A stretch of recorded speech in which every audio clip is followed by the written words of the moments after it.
C'est ici à la ferme Béonéré Agroécologie, située à Lumbila, à quelques encablures de la ville de Ouagadougou, que débute cette caravane de presse. Dans cette ferme-école, d'une superficie d'environ 4 hectares, on y trouve plusieurs types de cultures basées uniquement sur l'agroécologie. Sur le site, ce sont des tomates, de la laitue, des papayers, de l'oignon, pour ne citer que ceux-là, qui sont cultivés. Le credo de l'association Béonéré fait l'agriculture saine. Pour atteindre cet objectif, l'association fabrique elle-même ses produits fertilisants et répulsifs de façon naturelle. Il faut noter qu'ici, nous travaillons de sorte à ce que les fertilisants, c'est-à-dire les engrais organiques et les produits de traitement, les biorépulsifs, pour pouvoir contrer les ravageurs des cultures, tout est produit sur place, mais de façon naturelle. Parce que nous avons remarqué que les gens tombent malades et par analyse, on a vu que c'est à travers ce que nous consommons. Et c'est l'usage de ces produits chimiques-là qui entraîne toutes ces maladies. Dans la même localité, Yaya Yeo s'est consacré à la production sur place de biofertilisants grâce à un mécanisme dont lui seul a le secret. Son seul défi est le manque d'équipement. En dépit de cela, il tente de satisfaire la demande de ses clients avec des moyens rudimentaires. On produit plusieurs types de biofertilisants. On a le bokashi, on a le biochar, on a les micro-organismes, on a le compost aérobie. Le bokashi aussi est un biofertilisant comme le compost, mais avec d'autres éléments de production. Et aussi qui ne réagit pas comme le compost aux 30 premiers jours. Pour Richard Monet, agronome de formation, une chose est de produire, mais une autre est de développer des stratégies afin d'écouler ses productions. D'où son concept dénommé l'intelligence agricole. On se retrouve souvent dans un cercle vicieux où le producteur ne peut pas fixer de prix. D'abord, il achète les intrants à un prix qui est fixé par le commerçant d'intrants. À la vente, ceux qui viennent acheter les produits, les commerçants qui viennent acheter les produits, lui fixent un prix d'achat. Ce n'est pas normal.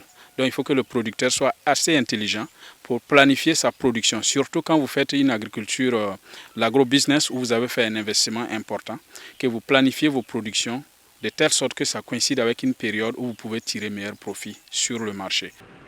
Après ces étapes, le cap est mis sur la province de Tuy, dans la région d'Aho-Bassin, à la rencontre d'autres producteurs. Ici, plusieurs agriculteurs sont outillés sur le monde et la période de l'application du fumier organique afin de booster la production. Ce sont des chercheurs de l'INERA à travers le projet FAIR Sahel qui donnent ces formations. Nous sommes dans le projet FAIR Sahel depuis 4 ans. En toute franchise, beaucoup de choses ont évolué dans nos travaux. Ils nous ont aidés à mieux appliquer nos fumures organiques. Avant, nous l'appliquions de façon paysanne. Maintenant, ils nous ont même offert des moules afin de mûrir ces fumures avant application. Au début, nous avons fait un diagnostic dans lequel les producteurs nous ont évoqué les contraintes de production qu'ils avaient, qui sont principalement liées aux questions de fertilité des sols, les problèmes d'alimentation du bétail. Donc nous avons essayé, à travers des thématiques, dans une approche de co-conception, à mettre en place des thématiques justement pour trouver des solutions aux problèmes évoqués lors de ces diagnostics. La caravane prend fin à Panamasso, dans une localité située à 35 km de la ville de Bobo-Dioulasso. Ici, David Sanou et Alexis Sungalo sont les principaux acteurs de l'agroécologie. Face aux défis négatifs de l'érosion et la dégradation des sols dans cette partie du pays, ces agriculteurs ont trouvé des méthodes pour restaurer les terres approuvées. Désormais, en lieu et place de cordons pierreux, ils plantent dans les champs des Vetiveria nigritana, une plante agroécologique connue pour son efficacité contre l'érosion.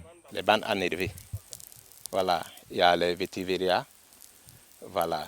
Toutes ces activités-là, c'est pour pouvoir améliorer nos sols, fertiliser, pour que ce qu'on fait comme activité là-dessus pour nos récoltes. Donc vraiment dit, le travail là, vraiment dit, ça nous apporte beaucoup de bonheur. Parce qu'il y avait les sols qu'on pouvait pas, qu'on cultivait et puis on gagnait rien là. Actuellement là, avec cette activité là, a vraiment dit on travaille, c'est qu'on ne gagnait pas auparavant, là, actuellement là on gagne ça.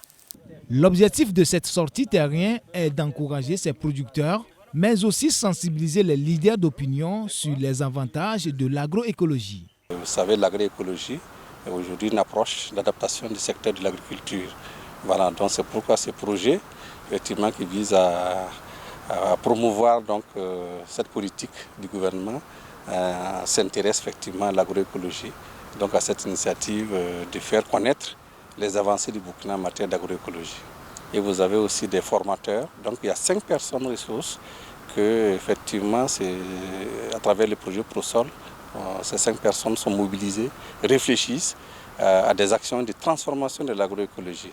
Cette caravane de presse est organisée par l'Académie de leadership en agroécologie avec le consortium du Centre d'études et d'expérimentation économique et sociale pour l'Afrique de l'Ouest, CESAO, et l'Afrique verte du Burkina.